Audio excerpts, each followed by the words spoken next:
Welcome to the Informed Pregnancy and Parenting Podcast. I'm your host, pregnancy-focused chiropractor Dr. Elliot Berlin.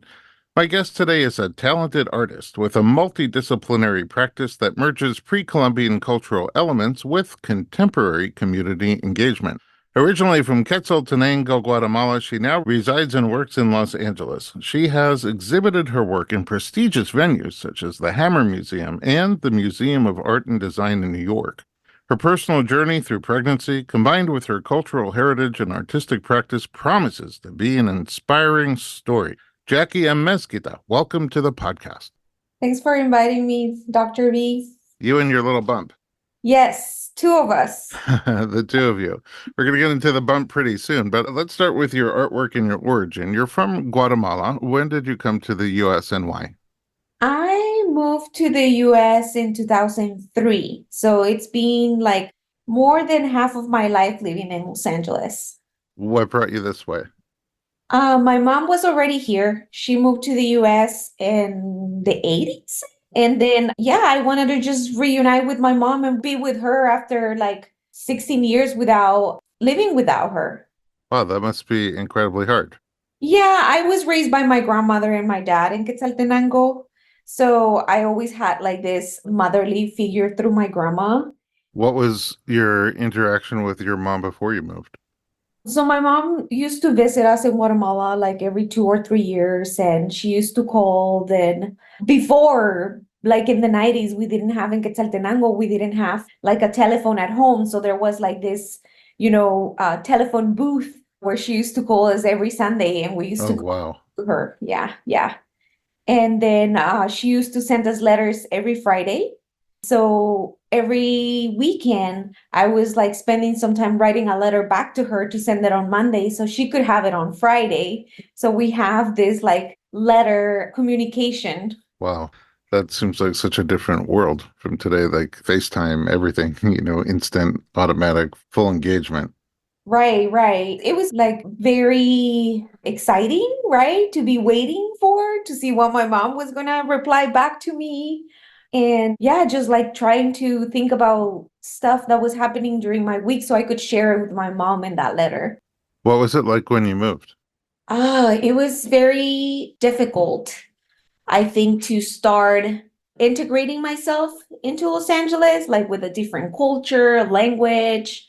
A huge city, very different than Quetzaltenango. Xela, it's a very small town, and you usually like walk from one place to another. And here you had to commute, right? In order to go to one place, it takes an hour, right? To drive 4 miles sometimes, depending on traffic. So, yeah. So you came here and started high school? No, I actually turned 18 years old when I moved in here, so I couldn't start high school. So I just started like going to like ESL, like learning English as second language. And then I actually my mom had a daycare during that time. So I worked with my mom in the daycare, and then I became a nanny. Oh, wow. Okay. Yeah. So you got some on-the-job training and then became like a private nanny. Yes. So, and then I was going to school at nights, and then I was working as a nanny. And that's how I started. Like when I finished my ESL, I started going to college, community college. Then I transferred to the 4-year university. And then I, transferred to get my master's. What were you studying? I was studying fine arts. Okay. And you produced some fine art. Yes. And it's very unique. Tell me about your artwork. Yeah, so I work with like organic materials, especially soil is one of them. I make this mixture of masa, which is the binder that helps me keep together the soil. And then I make drawings on top of this like soil slabs. And is this something that you've seen elsewhere or something that you created on your own? What's the inspiration for it? I think there's like culturally in Guatemala, remembering my childhood and my background. And once a week, my grandma used to go to the mill and grind the corn and then make what we call tamalitos, which are like this like small little masa wrap. It's like pretty much like your hand, like the size of your hand. And they're wrapped in like corn husk. and then you cook them with water. And sometimes, like little bits of masa used to drop on the floor and be mixed with soil. And then as a kid, I started like experimenting with that. And that came to me while I was doing some research of like pre-Columbian indigenous like foods and all this background that the corn has in like Mesoamerica. And I was like connecting the dots, and that's where I decided to try it out and see if I can make a mixture of like masa with soil and then bake it and see if I can make this other material out of it. And it took me some time. It took me some time. Some trial and error, Yes, a lot, like about 2 years. but it's so unique and it's your own discovery. It's your own creation. Yeah, and then I add some salt in there and like water to the mixture and limestone to make a better consistency. Yeah, yeah.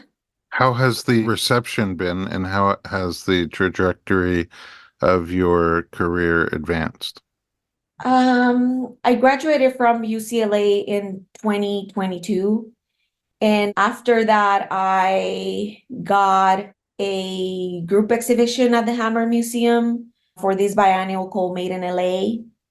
And I think from university to group shows and exhibitions and being like exposed to different cultural backgrounds in Los Angeles, my work has like grown and like developed in what it is right now.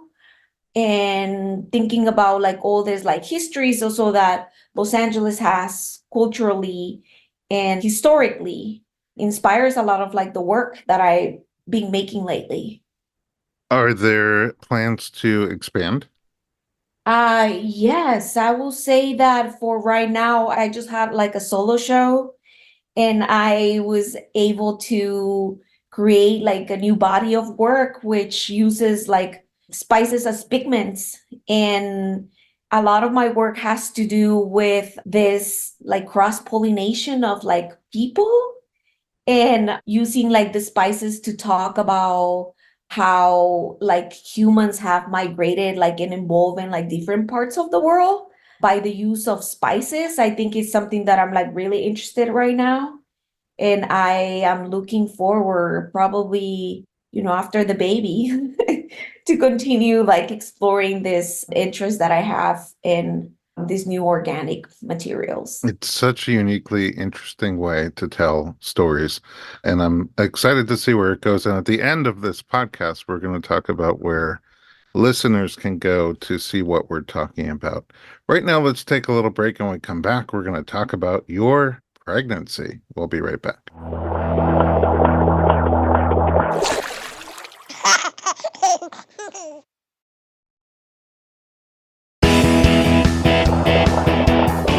Welcome back. We're talking to Jackie Amézquita, and we talked about your bump. You are like literally 39 weeks. Is that right? 39 weeks and 4 days. 39 weeks and 4 days. You're having your first baby. How has pregnancy been for you? I will say that it's been great. Like, I think I will share that at the first trimester, like a lot of like women have, all this like nausea and like morning sickness that lasted for like days. But I think so far physically so good. Like I started acupuncture in my second trimester. I started also seeing you. So I had like a team, like a good birth team, I will say. But like at the beginning of my first trimester, I find out that I had a cyst and fibroids. And I think that whole, finding out that I had this fibroids and the cyst like changed my whole idea of, what birth was for me. I was planning on having a home birth, but then I decided to go through the hospital route. Okay, let's talk about that. So, where's the cyst? So the cyst was located in my left ovary, and it was about 4 centimeters. So it was kind of big. And then I have like fibroids inside my uterus, and they were about 2 centimeters, which is about like an inch. And they were not compromising any of the birth canal or the placenta. But my doctor was concerned about, bleeding during labor. And they talked to us about like the different scenarios that we could possibly go through. And it was kind of sad for me that I will have to have a birth in a hospital and not like at home like us I ever, dream it. My mom, my grandma, and like all this generation of women in my family had natural births without medication. So it was also part of like my dream to have like a home birth. So you were born at home? I was not born at home. I was actually the first generation that was born in a hospital, I see. but I was born without medication. Medication. But your initial plan was not just not medication, but also to have a home birth. Yes, Okay. exactly. And then because of the concerns about the cyst in the ovary and the fibroids in your uterus, then you thought maybe better off to have the baby at the hospital. Did the doctor still say you can do unmedicated birth? Yeah, they told me I could still do a medicated birth. So we followed through all the exams, the different ultrasounds at different points in my pregnancy. So I continue following that up and, doing the gestational diabetes test, making sure like I didn't have like preeclampsia or any other concerns that can happen during pregnancy. And so everything was like negative. So during my second trimester, I had like a really good boost of energy, which allowed me to make my solo exhibition here in Los Angeles. So that was great. Like I was working crazy hours, like 14 hours a day, almost like 7 days a week. But I also have support in the studio. So I will say that so far, like I had a very like exciting pregnancy, but I was still into this part of like, oh, like I don't want to give birth at the hospital. And hoping that if I was going to be doing like yoga and exercising and eating good and going to acupuncture and like helping my body, like things can like switch and getting informed, right? Like educating ourselves about what kind of fibroids I have, which are like just water fibroids and how those during pregnancy can disappear. And so doing all these different things to hope that at the end things were going to be clear, but have a better birth at the hospital. Also, your hospital had midwives as well. Yeah, our hospital have midwives, so we were seeing the midwives and we were seeing my OB. And I think that's something that influenced to kind of make a U-turn in her, pregnancy. And like at week 38, we met with this wonderful midwife that, we share with her our birth plan and all these different things that my partner and I had ambition to have during our labor. And a few of those things like delaying umbilical cord clamping was something that was not recommended, but we could always decide, to delay cord clamping, vitamin K, and all these different things that we wanted to do, but a little different than what the hospital policy is. And I was like, like I really want to have a home birth. But now that we know that the cyst was gone when we have our 34-week ultrasound, they were not able to find the cyst anymore, so it disappeared. So I was like, oh great, like this is wonderful news. And then they told me that the fibroids were like 5 millimeters, like very tiny and small, and they were not going to affect having a natural birth. And I was like, whoa, like, okay, maybe we should hire a doula. And I talked to my partner about getting a doula, and we had a friend in undergrad who I've been talking to during my pregnancy. And then we hired her to be our doula. And so we were like in this like communication. And at the end, like she pretty much encouraged us, hey friend, like if everything's good and like the midwife, at the hospital thinks that you can have a natural birth and that there's not going to be like complications. And this is more about your age because now there were concerns about me being like 38 and not about anything that has to do with like cyst or fibroids or preeclampsia or Yes. gestational diabetes. Like, why don't you consider, going through a home birth? And I was like, friend, I don't think I can do that. Like, I'm like 38 weeks. How am I gonna just, turn around and make a U-turn? And where am I gonna find a midwife right now at this point in my pregnancy that is gonna, be able to take me? And she's like, let me do a little research. And, I shared that with my partner. We got out of the hospital. We were on our way home. And then I told her, you know what? Like, you do your research. Let me process this. I'll talk to my partner. So we went to grab dinner. And then I put my phone away, just to try to, like, what will this look like? Just so close to giving birth. Finding someone that we can connect with, that understands the plan that we want to have, and that can take me in. And then when we finished dinner, I grabbed my phone, and then the person that my friend had suggested was available for July because she closed that month because she had some patients that decided to be transferred. And Ah, she was closed that month. So she was available, and I was like, oh, wow. So you traded places with somebody who was going to have a home birth? yeah, I think that's, how kind of it worked out. And we jump on the phone the next day. We have a conversation. I share with her like our plan.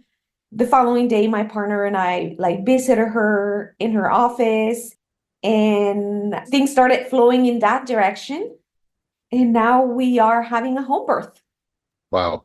Just for perspective, so the home birth was your original desire. Hospital birth became your plan because of concerns about an ovarian cyst and uterine fibroids.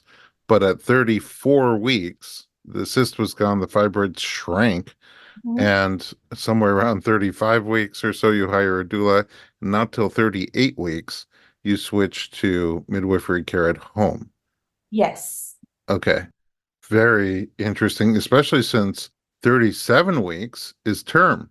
Yeah. That's the point where you're no longer preemie. That's the point where the normal birth window starts to happen. So you're a week into that when you change gears altogether.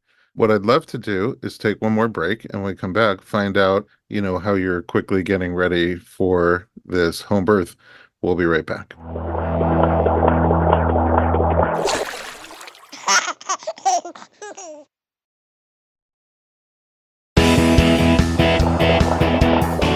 Welcome back. We're talking to Jackie Amézquita.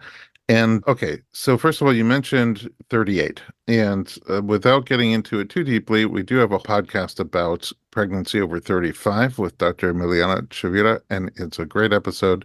If you're over 35 and wondering about how that is treated by the medical community, I strongly recommend listening to that episode. Okay, so you're switching a home birth. And first of all, have you watched any of the birth documentaries?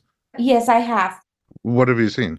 I can remember from the top of my head right now. I'm really bad with names usually, but now with this pregnancy, yeah. I think before home birth or natural birth in general, one that people like to watch is orgasmic birth. And another one is called These Are My Hours. Um, Oh, I have to watch this one. I know you recommend me. These are my hours, so I have to look at that one. Yes. And then a lot of people who consider home birth have watched The Business of Being Born, which is very popular. All three of those and more are stream at Informed Pregnancy Plus right now. But I think These Are My Hours and Orgasmic Birth are pretty empowering right before you have a home birth. So the plan is to give birth at home. You found a midwife. She was able to take you in, Yes. and you have a doula who's also a friend, Yes. and your partner will be there. Is there anybody else coming? Like depending on when the baby decides to arrive, my mom might be around. And then we haven't shared with our friends yet our switch off plan. Some of our family members in Guatemala know what's happening, which are like, oh, this is, great that you get to, go to your first initial idea. And like they have been supportive. My mom too, she's like, okay, great, this is what you wanted to do. But also I know like some of my friends are going to be like, oh my God, it's crazy that you are having a home birth and not going to the hospital. So we're just, trying to keep it minimal yet, like to close friends and family. But out of all the people, so your mom might come, which is, wow, so different from the beginning, postcards and phone calls in a phone booth Yeah, yeah, yeah, yeah. to being present with you at your birth. Yeah, yeah, yeah, yeah. My mom lives now in Atlanta, Georgia. So Oh, she's gonna come out? yeah, she's coming tomorrow. Oh, very nice. So, what are your thoughts on how things will go? Are you more of a give birth on land, more of a give birth in water, wait and see what happens? I think my ideal will be in water, like is going to be a cancer baby. So I want her to be born in water. And I also know the benefits of being given birth in water and like how this will be more organically in my body. And I don't want to say the word easier because I don't know. I don't know until I'm there, but I will feel it out in those moments and I think decide what is that it feels better for me. But I'm open. I'm really open to the experience. I've been creating my playlist of songs, getting snacks ready, talking to friends that have like home births. And my partner and I had a class, like a birthing class. That's where we learn a lot too about, the hospital system and like the difference between having a home birth and a hospital birth. And yeah, we're exciting. We're exciting. I can see it and hear it, the excitement, and I'm excited for you. Is there anything that you are nervous about, anxious about? No, I think it's more excitement. I think that, the ideas that I have at the beginning of what a home birth will look like are just like flourishing and, falling together. And I think I had like an amazing like team during my pregnancy. And I feel very comfortable with the people that will be around. And I need to continue feeding my levels of oxytocin and just remembering, like walking into this experience as like an empowered one. That was the one that I wanted to have at the beginning, where it's surrounded by people who I love and that I have been part of my life. And our dogs will be somewhere around the house. I'll be home. And yeah, it just feels more like empower. Of course, like there's still that little part of like, oh, like age, right? This seed that was like kind of fed to me through the hospital setting, but at the same time, just remembering that, I was born natural without medication. My mom to all the women in my family to my great grandmother.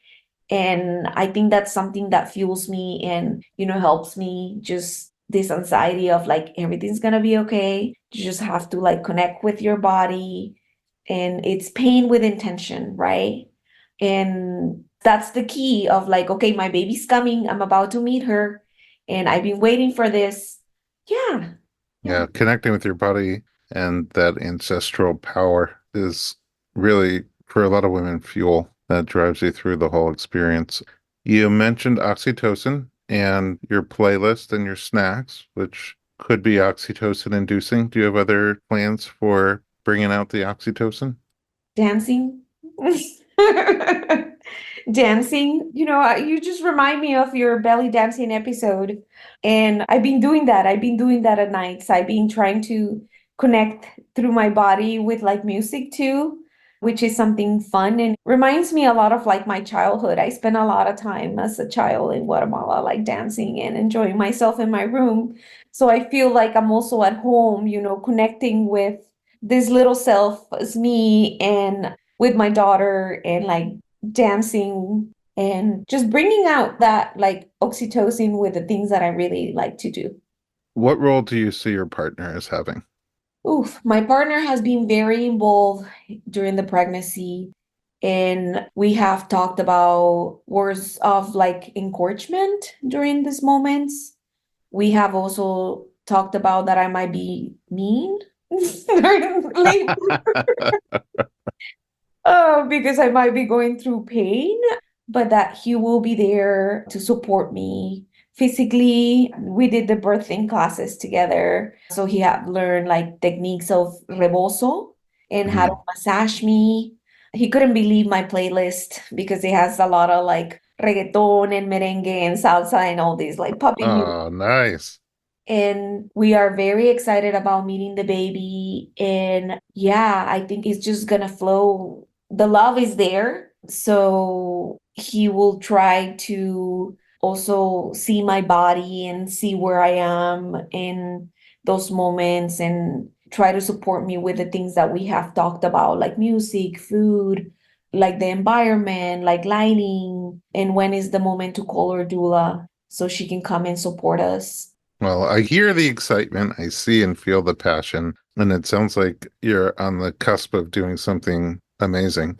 You switched at the last minute from a hospital plan to a home plan. Sometimes during home birth, things come up that are even just like a little pink flag, something that we wouldn't want to stay home and wait and see where that goes.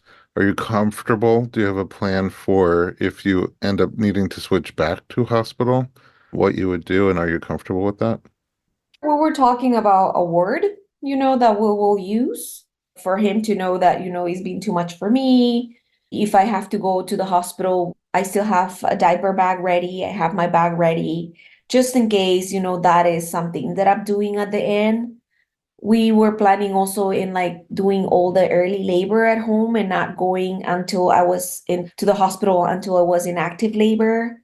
So we kept like the majority of things already in the back. We have that ready.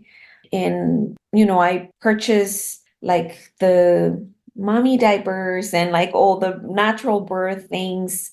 But I also knew that if I needed to be induced, because that's something that we, was talked in our last visit at the hospital, that I didn't want to go through this like cascade of, Interventions. yeah, interventions, that I wanted to just go straight and do a C-section because I didn't want my body to go through all of that and just make it less traumatic for my body and just be like, okay, the doctors, this is their expertise and they know what is supposed to be happening during a C-section. So I can just have like music in the background and just relax and knowing, that I will go into that. I've been preparing more mentally for like these different kind of scenarios. And I don't know, this is my first baby. She is head down. She, there's still that possibility that I might go to the hospital, but like it's kind of like very far away from me, from my thoughts and what's going on right now. Yeah, it's far from plan A at this point. Yeah, yeah. I've just a few more questions for you. Do you have any specific cultural practices or traditions that you're planning to include in the birth? I think we will be planting part of our placenta. I plan on encapsulating part of my placenta and then making a tincture. But we're gonna try to get like we call it the mushi, like the end, that is connected to the umbilical cord, Yeah, and plant that in ceiba, which is like Guatemala's national tree, and it's also believed that is the tree of life that connects our ancestors with the outside world, and plant that in our home. that's beautiful. Yeah. Let's see. My next question is, have you decided on the word? No, Oh, not yet. not yet. Not yet, but I think it's gonna be something just funny. Just funny. So that way, like it doesn't feel that intense.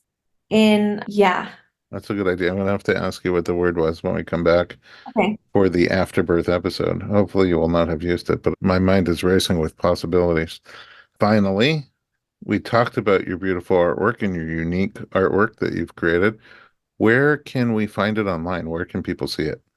I have a website where the majority of my work is shown, and that is at Jackie Amézquita, Jackie, and my last name Amezquita.com. Or also like in Instagram, which is the easier, Jackie Amézquita in Instagram. Yeah. Well, Jackie, it's been an exciting third trimester, Yes. really just ninth month for you. And you're obviously very close. I appreciate you for coming on and sharing your story. And I look forward to connecting with you afterwards to get the rest of the story. And I'm just sending you endless amounts of positive energy and love. And I'm excited for you to have an amazing birth. Thank you, Dr. Berlin. My pleasure. At home, thanks for listening to the Informed Pregnancy Podcast. For more pregnancy and parenting information, visit us online at informedpregnancy.com.